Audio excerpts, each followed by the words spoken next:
Hello friends, ಎಲ್ಲರಿಗೂ smart history with ಮೌನೇಂದ್ರ ಚಾನಲ್ಗೆ ಸ್ವಾಗತ. ಇಂದಿನ ತರಗತಿಯಲ್ಲಿ ನಾವು ಸಮಾಜ ವಿಜ್ಞಾನದ ಇತಿಹಾಸದಲ್ಲಿ ಬರುವಂತಹ 4ನೇ ಅಧ್ಯಾಯ ವೇದ ಕಾಲದ ಸಂಸ್ಕೃತಿಯ ಬಗ್ಗೆ ಅಧ್ಯಯನ ಮಾಡೋಣ. ವೇದ ಕಾಲವು ಭಾರತದ ಪ್ರಾಚೀನ ಇತಿಹಾಸದ ಪ್ರಮುಖ ಭಾಗವಾಗಿದೆ. ಈ ಕಾಲದಲ್ಲಿ ವೇದಗಳು ರಚಿಸಲ್ಪಟ್ಟವು. ಹಾಗಾದರೆ ವೇದಗಳು ಅಂದ್ರೇನು? ಯಾವುದಕ್ಕೆ ನಾವು ವೇದಗಳು ಅಂತ ಕರಿತೀವಿ? ನೋಡೋಣ. ವೇದಗಳು ಎಂದರೇನು?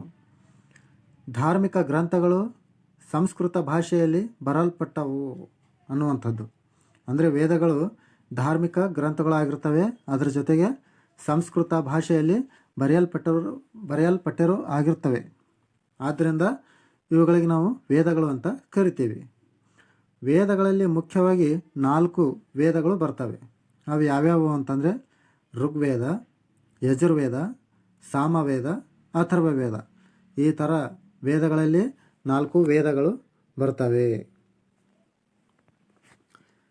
ಇಲ್ಲಿ ಮೊದಲನೇದಾಗಿ ವೇದ ಕಾಲದ ಸಮಾಜದ ಬಗ್ಗೆ ನೋಡೋಣ.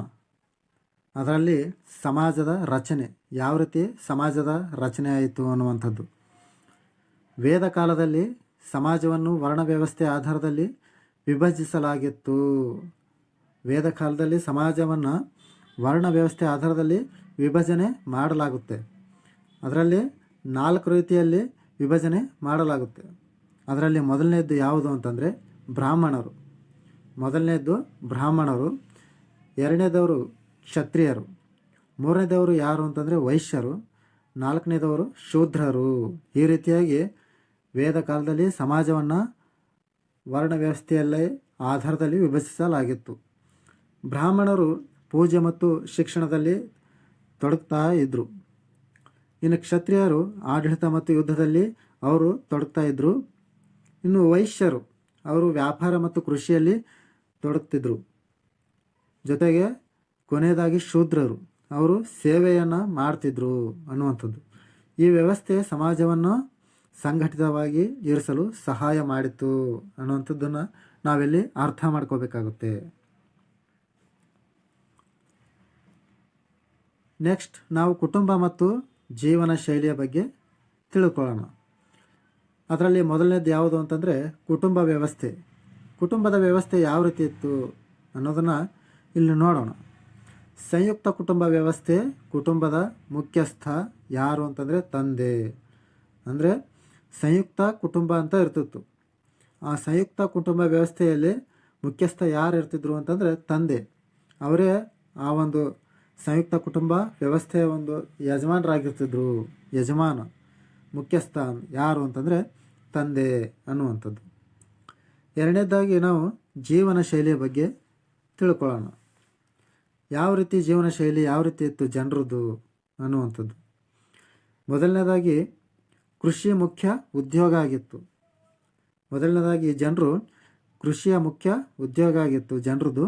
ನಂತರ ಅವರ ಸಂಪತ್ತು ಯಾವುದು ಅಂತಂದರೆ ಹಸು ಪ್ರಮುಖ ಸಂಪತ್ತಾಗಿತ್ತು. ಸರಳ ಜೀವನ, ಜನರು ಪ್ರಕೃತಿಯ ಜೊತೆ ಹತ್ತಿರವಾಗಿ ಬದುಕುತ್ತಿದ್ದರು ಅನ್ನುವಂಥದ್ದು. ಆಗಿನ ಕಾಲದಲ್ಲಿ, ವೇದದ ಕಾಲದಲ್ಲಿ ಜನರ ಜೀವನ ಯಾವ ರೀತಿ ಇತ್ತು ಅಂತಂದರೆ ಬಹಳಷ್ಟು ಸರಳವಾಗಿತ್ತು. ಪ್ರಕೃತಿಯ ಜೊತೆ ಬಹಳಷ್ಟು ಹತ್ತಿರವಾಗಿದ್ದರು. ಹೀಗಾಗಿ ಅವರ ಜೀವನ ಸುಗಮವಾಗಿ ನಡೀತಾ ಇತ್ತು ಅನ್ನುವಂಥದ್ದು. ನಂತರ ಆಗಿನ ಕಾಲದ ಒಂದು ಜನರು, ವೇದ ಕಾಲದ ಜನರ ಒಂದು ಧರ್ಮ ಮತ್ತು ಪೂಜೆ ಯಾವ ರೀತಿ ಇತ್ತು ಅನ್ನೋದನ್ನು ನೋಡೋಣ. ದೇವತೆಗಳು. ಮೊದಲನೇದಾಗಿ ದೇವತೆಗಳು. ವೇದ ಕಾಲದ ಜನರು ಪ್ರಕೃತಿಯ ಶಕ್ತಿಗಳನ್ನು ದೇವರಾಗಿ ಪೂಜಿಸುತ್ತಿದ್ದರು ಅನ್ನುವಂಥದ್ದು. ದೇವತೆಗಳು ಯಾವ ರೀತಿಯಾಗಿ ಕಾಣಿಸ್ಕೊಳ್ತಿದ್ರು ಅಂತಂದರೆ ಆಗಿನ ಕಾಲದ ಜನರಿಗೆ, ವೇದ ಕಾಲದ ಜನರಿಗೆ ಪ್ರಕೃತಿಯನ್ನೇ ಶಕ್ತಿಗಳಾಗಿ ಉಪಯೋಗಿಸ್ಕೊಂಡು ದೇವರಂತ ಪೂಜಿಸ್ತಿದ್ರು. ಇವಾಗ ಉದಾಹರಣೆಯಾಗಿ ನೋಡೋದಾದ್ರೆ ಮೊದಲನೇದಾಗಿ ಇಂದ್ರ, ಎರಡನೇದಾಗಿ ಅಗ್ನಿ, ಮೂರನೇದಾಗಿ ವರುಣ ಅನ್ನುವಂಥದ್ದು. ಇಂದ್ರ ಅಂತಂದರೆ ಇಂದ್ರನನ್ನು ಮಳೆ ದೇವರು ಅಂತ ಕರಿತಿದ್ರು. ಮಳೆ ಬಂದರೆ ಇಂದ್ರನನ್ನು ಮಳೆ ದೇವರು ಅಂತ ಕರಿತಿದ್ರು. ಇಂದ್ರನೇ ಮಳೆಯನ್ನು ತರಿಸ್ತಿದ್ದ ಅನ್ನುವಂಥದ್ದು. ಎರಡನೇದಾಗಿ ಅಗ್ನಿ ಅಂದರೆ ಬೆಂಕಿಯನ್ನು ದೇವರು ಅಂತ ಪೂಜೆ ಮಾಡ್ತಿದ್ರು ಆಗಿನ ಕಾಲದ ಜನರು. ಮೂರನೇದಾಗಿ ವರುಣ. ವರುಣ ಅಂತಂದರೆ ಜಲ, ನೀರನ್ನು ದೇವರು ಅಂತ ಪೂಜಿಸ್ತಿದ್ರು.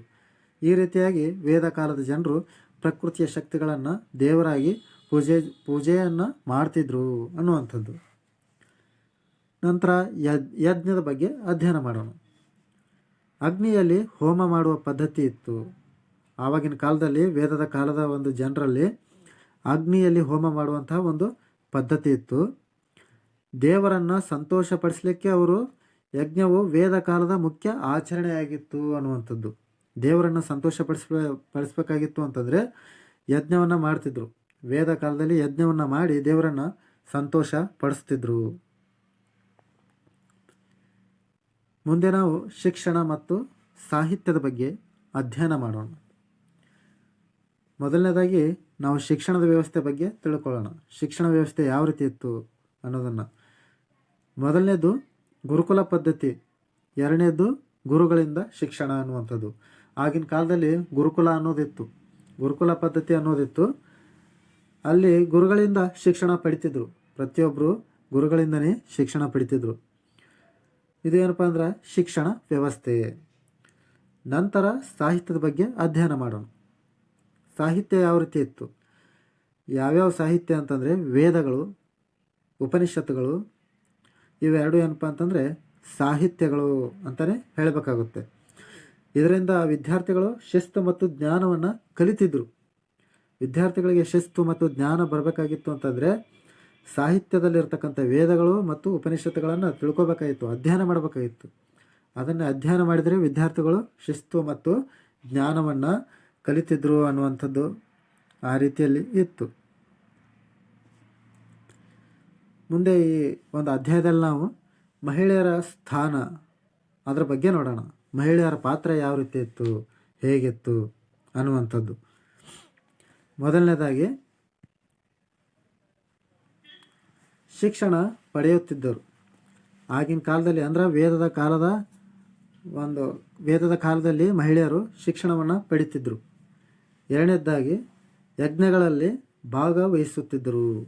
ಯಜ್ಞಗಳಲ್ಲಿ ಮೊದಲು ಗಂಡು ಮಕ್ಕಳು ಭಾಗವಹಿಸ್ತಿದ್ರು, ಆದರೆ ಇವಾಗ ಹೆಣ್ಮಕ್ಳು ಕೂಡ ಯಜ್ಞಗಳಲ್ಲಿ ಭಾಗವಹಿಸುವಂಥದ್ದಾಗಿದೆ. ಮೂರನೇದು ಏನಪ್ಪ ಅಂತಂದರೆ ಸಮಾಜದಲ್ಲಿ ಮಹಿಳೆಯರಿಗೆ ಗೌರವಿತ ಸ್ಥಾನ ದೊರಕಿದೆ. ಸಮಾಜದಲ್ಲಿ ಮಹಿಳೆಯರಿಗೆ ಗೌರವಿತ ಸ್ಥಾನ ದೊರಕಿದೆ. ಕೆಲವು ಮಹಿಳೆಯರು ಏನಪ್ಪ ಅಂತಂದರೆ ಋಷಿಗಳಾಗಿದ್ದರು.